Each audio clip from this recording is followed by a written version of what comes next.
Hi guys, welcome your channel. இன்றைக்கி ஈஸியான சப்பாத்திக்கு தோசைக்கு சாப்பாடுக்கு செட் ஆகிற மாதிரி ஒரு முட்டை குருமா பார்க்கலாமா? முதல்ல வானிலையில் எண்ணெய் சேர்த்துக்கலாம். அதில் சிறிதளவு சோம்பு சேர்த்துக்கலாம். பின்னர் நான் பெல்லாரி வெங்காயம் 2 பெரிது கட் பண்ணி வைத்திருக்கேன். சோம்பு பொரிந்தவுடன் வெங்காயம் சேர்த்துக்கலாம். ஒரு 10 பல்லு பூண்டு சேர்த்துக்கலாம். தோல் உரித்த பூண்டு சேர்த்துக்கணும். இது கண்ணாடி பதம் வர வரைக்கும் வதக்க வேண்டும்.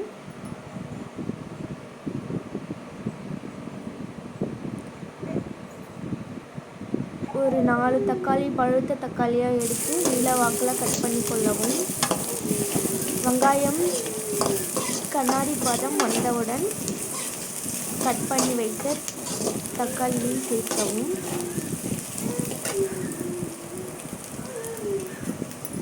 தக்காளி சேர்த்தவுடன் தேவைக்கேற்ப உப்பு சேர்த்து கொள்ளவும். சில பேர் கூட சாப்பிடுவாங்க, சில பேர் குறைச்சி சாப்பிடுவாங்க. நம்ம அளவுக்கு தகுந்த மாதிரி உப்பு சேர்த்து கொள்ளவும். சேர்த்தவுடன் தக்காளி வதங்கி வரவும்.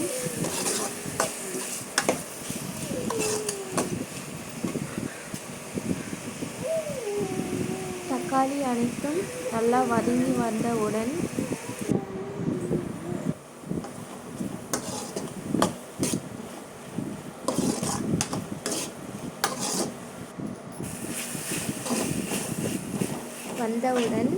மிக்சிங் பவுலில் மாற்றிக்கொள்ளவும்.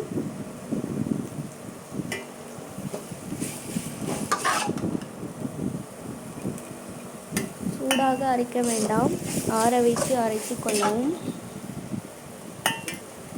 அரைத்து கொண்ட பின்னர் ஒரு வாணலியில் எண்ணெய் சேர்த்து கொள்ளவும். சேர்த்து கொண்ட பின்னர் குழம்பு மிளகாய் தூள், வீட்டு மிளகாய் தூள், சீரகத்தூள், மஞ்சத்தூள், கரம் மசாலா, சிக்கன் மசாலா சேர்த்து கொள்ளவும். சேர்த்து கொண்ட பின்னர் நன்கு வதக்கி கொள்ளவும். கைவிடாமல் வதக்கணும், இல்லை என்றால் அடிப்பிடித்து கொள்ளும். வதக்கி கொண்ட பின்னர் அரைத்த மசாலாவை சேர்த்து கொள்ளவும். சேர்த்து கொண்ட பின்னர் நன்கு வதக்கவும், கைவிடாமல் வதக்கவும்.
மூடி போட்டு மூடி வைக்கவும்.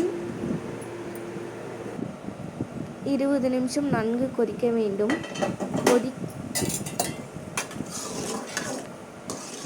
4 முட்டை வேக வைத்து தோல் உரித்து எடுத்துக்கொள்ளவும். எடுத்து வைத்துள்ள முட்டையை குழம்பில் சேர்க்கவும். சேர்த்து கொண்ட பின்னர் மூடி போட்டு 5 நிமிடம் மூடி வைக்கவும். எங்கிட்ட கறிவேப்பிலை கொத்தமல்லி இல்லை என்றால் சேர்க்கவில்லை. உங்ககிட்ட இருந்தால் சேர்த்து கொள்ளலாம். மூடிக்கொண்ட பின்னர்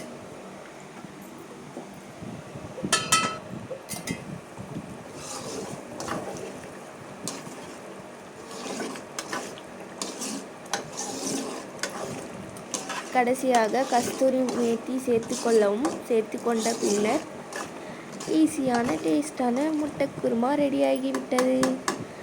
வாங்க எல்லோரும் சாப்பிடலாம்.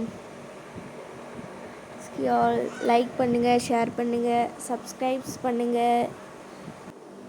மேலும் அடுத்து ஒரு மினி பிளாக்கில் பார்ப்போம். பாய்.